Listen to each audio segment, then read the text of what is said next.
Hello mga kalimunid! For today's vlog, maluto naman kami sa fried chicken. Kay tungod na taga ang taas ang blessings ni Lord. Thank you Lord! Kagop din nyo kami magluto kag magkaon. Let's go! Subong galing nga adlaw mga kalimunid, gipaluto ko ni mama sang fried chicken. Kagari naman ta pakuno-kuno nga kita nagtimpla sang fried chicken. Bali gali mga kalimunid, si mama gali nagtimpla sang fried chicken. Pagpasensya na mga kalimunid nga wala ko lang na videoan nga si mama nga pagtimpla sa fried chicken. Kay tungod mga kalimunid, dara pa ako gali sagwa kay megin baklan. Abi nyo ako na nagtimpla, charot lang, hindi ko na yagali kabalo. Sa amo na galing nga part mga kalimunid, nagpainit ako dasang kalaha. And of course mga kalimunid, i-prepare na ang mantika. Duwa ka mantika galigin gamit ko Kay feeling ko kulang sa pagpalangga, charot. Pero sa totoo lang mga kalimunid, ang duwa na kamantika hindi pa nakaigo. And shoutout gali kay Angel Balana nga gabot-wat-botwa lang abiya siya maluto. Pilingon niya, charot. And of course mga kalimunid, nag-init gidman ang kalaha para mabutang na ang mantika. Tuwas-tuwas yan ng kalaha, charot. Pagkatapos ko butang ang duwa kamantika, nagulat-ulat naman ta para mag-init ang mantika.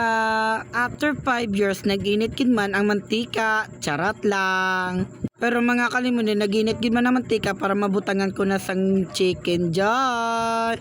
Fried chicken gali, charot. Pero syempre mga kalimunid, i-try tadanay kung tuod gid man nag-init na. Pero goods na kuno charot lang. Gusto ko lang gali ipabalo sa inyo mga kalimunid, pwede ka mo mag-comment kung papa-shoutout ka mo. Comment lang sa comment section, charot. Sa amo na gali nga part mga kalimunid, nagbutang na ko dasang 4 ka fried chicken para dasig Pero samtang gaulat nga maluto ang 4 ka fried chicken, south tadanay, piling dancer yan, charot. After 5 years naman baliswaon ta naman sa piyak, charot. Kag syempre mga kalimunid, kay naluto ng piyak, baliswaon ta na gusto mo ikaw baliswaon ko.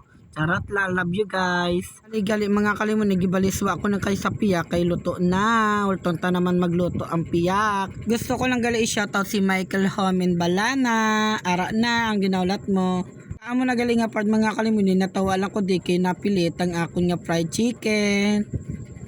Akiga naman, charot lang. Pero idea tanga hindi magpilit tanan di ba guys? Charot. After 55 years na luto gidman ang mga fried chicken. 55 years, grabe ka naman, charot. Siyempre mga kalimunid, kay naluto ng 4, butangan naman ta 4 para dasig, di ba? Gutom na paman ko. Akigarn, charot. Pero sa naluto ng 4 ka fried chicken, gintry tadanay kung namit man siya.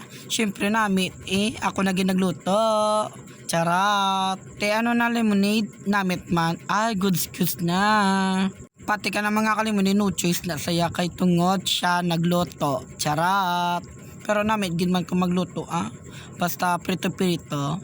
Kag sa amo nagaling nga part mga kalimunid, wala ko lang na videoan ang iba niya pagluto ko nga fried chicken. Bali gali mga kalimunid, amo na ni ang last batch. Lantawan nyo lang Sugo yarn, charot, wala ka pang bayad. Finger heart lang tadanay goods na ko no. Last batch na. Comment ka mo mga kalimunid kung okay man ang akon nga luto. Sa wakas na luto gidman ang akon nga ginaluto. Thank you Lord. Sa mga gusto gali magpatudlo sa akong luto, chat no lang ko or kadtuan ta ka mo. Charot. Sige na mga kalimunid, sabayan nyo na ako magkaon. Comment man kamo be kung ano sudan nyo. Kagasa diri na lang gali ang akon nga vlog. Thank you so much. Hindi nyo pagkalimti ang like, comment, and share. And don't forget to follow me. Thank you so much. Love you. Mwah.